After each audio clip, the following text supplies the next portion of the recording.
না না, এবার কিন্তু আমার পছন্দের প্রার্থীকেই ভোট দিতে হবে। আপনি আজকালের প্রদেশ চলবে না। তুই এখনো বুঝবি না। আমি বুঝি। আরে রাখ তোর নতুন প্রার্থী। আমরা হলাম পুরান চাল, যা ভাতে পারে। আমরা যাকে ভোট দেব তিনিই জিতবেন। না না, যুগ পাল্টেছে। এখন স্মার্ট বাংলাদেশের যুগ। ডিজিটাল প্রার্থীর কথা ভাবুন। কি বলছিস তুই? আপনার প্রার্থী তো এখনো মাইকে ঘোষণা দেয়, আসিতেছে আসিতেছে। হ্যাঁ, তবে আসার সময়টা একটু লম্বা হয়ে যায়। তোদের ডিজিটাল প্রার্থী তো দেখি ভোট চাইতে আসে ফেসবুকে।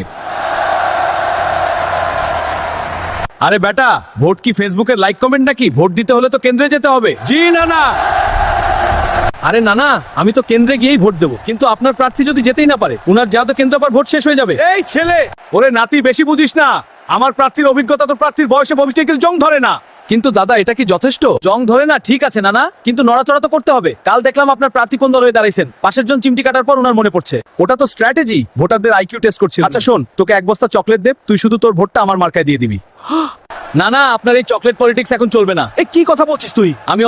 আমি অলরেডি আপনার প্রার্থীর কাছ থেকে বিরিয়ানি খেয়ে এসেছি, কিন্তু ভোটটা দেবো আমার পছন্দের প্রার্থীকেই। তুই কি বলছিস? হারামজাদা, বিরিয়ানি খেলি উনার আর ভোট দিবি অন্যজনকে, এটা কোন ধরনের ইনসাফ? আমি যা করি তাতে তোমার কি? না না, এটাকে বলে ডিজিটাল ইনসাফ। না না, এটাকে বলে ডিজিটাল ইনসাফ। পেটে বিরিয়ানি আর মনে দেশপ্রেম। ডিজিটাল ইনসাফ, বাহ।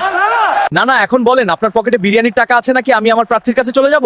এই ছেলে, কি বলছিস তুই? হ্যাঁ না না, টাকা আছে কিনা বলুন। বেটা, তোর সাথে রাজনীতি নিয়ে আলাপ করাই লস। তুই বরং গিয়ে স্লোগান দে, আমি একটু জিরিয়ে নেই।